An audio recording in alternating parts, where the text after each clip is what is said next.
રાધે વિદ્યાર્થી મિત્રો કેમ છો? મજામાં છો ને? આપણે ગુજરાતી વિષયમાં આકૃતિ નું નામ जानवा प्रयत्न करीश। बेटा मैं आपको हिंदी में एक गुजराती का सब कुछ भाव बताऊंगा कि एनु विषय गुजराती में शू कहवाय, ठीक है ना? ए पण जानकारी होवी जोईए, बरोबर छे? ठीक है ना? गुजराती थोड़ा थोड़ा आप बोलना चालू करोगे तो सब आ जाएगा बेटा। थोड़ा कोई भी भाषा आप बोलोगे ना तो थोड़ा गलत बोलो, सही बोलो, आगे बोलो, पीछे बोलो। सब भाषा क्या है? भाषा किसे कहते हैं कि अपनी बात को दूसरे तक जिस भी माध्यम से आप पहुंचा सकते हो, ठीक है ना, वही समझ लो भाषा आपकी हो गई। कि आप कुछ कहना चाहते हो, सामने वाला समझ गया तो भाषा हो गई आपकी। भाषा वो समझ गया, बस बात खत्म। और भाषा इसीलिए बोला जाता है कि आप अपनी बात किसी से कह पाओ। भाषा इसीलिए सीखा जाता है कि सामने वाले की भाषा आप सीख पाओ। तो आकृति वाला क्वेश्चन हम लोग करेंगे, जो कि अभी सीईटी ये एग्जाम पास करता है, जो 5वीं में बच्चा हो अभी हाल में जो पढ़ रहा हो, तो बच्चा इस एग्जाम को देगा। अगर वो पास कर लेता है, मेरिट में आ जाता है, तो उसको 20,000 रुपया स्कॉलरशिप मिलता है। तो हम लोग इसके विषय में जानकारी करते हैं। आकृति से सवाल पूछा जाता है और बच्चे समझ नहीं पाते हैं कि इसको क्या कहते हैं। खासकर हिंदी मीडियम वाले बच्चे कंफ्यूज हो जाते हैं। क्यों? क्योंकि वो तो पढ़े हुए हैं, ठीक है ना, लेकिन उनको ये नहीं पता कि गुजराती में वर्तुड़ कहते हैं, बराबर। चौरस उन्होंने वर्ग तो पढ़ा है, पर उनको ये नहीं पता कि गुजराती में चौरस कहते हैं। आयत तो पढ़ा है, आयत अगर पूछे तो बता देंगे, लेकिन समस्या क्या है कि पूछेगा गुजराती में ही पेपर, हिंदी में पूछा नहीं जाएगा। तो जो हिंदी मीडियम का बच्चा है वो इस पेपर में मेरिट नहीं ला पाएगा, नहीं पास हो पाता है, उसके लिए बड़ी समस्या हो जाती है। तो इसके लिए गुजराती में हर एक बात को जानना जरूरी होता है बेटा। तो आओ आपने सीखने से। तो इसमें बेटा जैसे ये चीज आप जिसको वर्ग कहते हो ना बेटा, ये आपका वर्ग ही चौरस कहवाय।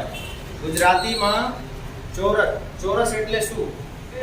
आकृति में चारों बाजुओं बराबर होए, शू कहवाय? चौरस, ठीक है ना। जिस आकृति में चारों साइड जो है बराबर हो उसको क्या कहते हैं? चौरस, यानी कि वर्ग। आप हिंदी में तो जानते ही हो कि जिसकी चारों भुजाएं बराबर हो उसको क्या कहते हैं? वर्ग। और फिर ये लंबचौरस, यानी कि ये क्या है बेटा? आयत। हिंदी में इसको क्या कहते हैं? आयत। यानी कि आमने सामने की भुजाएं अगर बराबर हो तो उसको लंबचौरस कहते हैं। गुजराती में आयत को लंबचौरस कहते हैं। ये बात आप देखो। शंकु गुजराती में भी शंकु ही है। त्रिकोण, त्रिभुज अपना हिंदी में क्या इसको कहते हैं बेटा? त्रिभुज। और गुजराती में त्रिकोण हो जाता है। जो खष्टभुज होता है इसको खटकोण कहते हैं। खटकोण एटले शू? जिसमें 6 कोण होता है। ऐसी आकृति जिसमें 6 कोण मिले उसको खटकोण कहते हैं, ठीक है ना। 6 भुजाओं से बंद आकृति को भी ऐसा बोल सकते हो।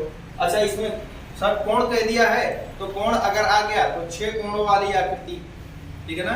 ऐसी बंद आकृति जिसमें 6 कोण पाए जाते हैं, ठीक है ना, उसे क्या कहा जाता है? खटकोण। नळाकार, पाइप आपने देखा है, पाइप आपका नळाकार यानी कि बेलन। इसको हिंदी में क्या कहते हैं? बेलन वाला चैप्टर आता है तो बेलन एटले शू?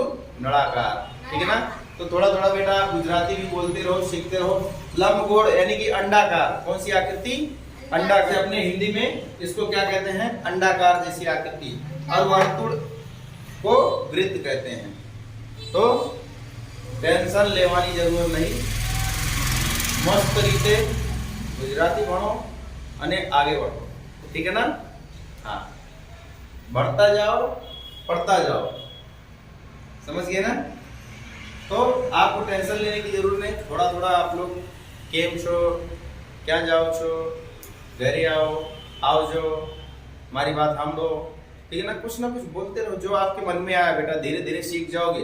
कोई भी चीज आप ये समझ के चलो कि आप शुरू से ना जो आज कुछ भी बोल पा रहे होगे, जो बिहार का या यूपी का जो गांव की भाषा बोलता होगा, तो गांव की भाषा वो बोलेगा, कैसे सीखा होगा?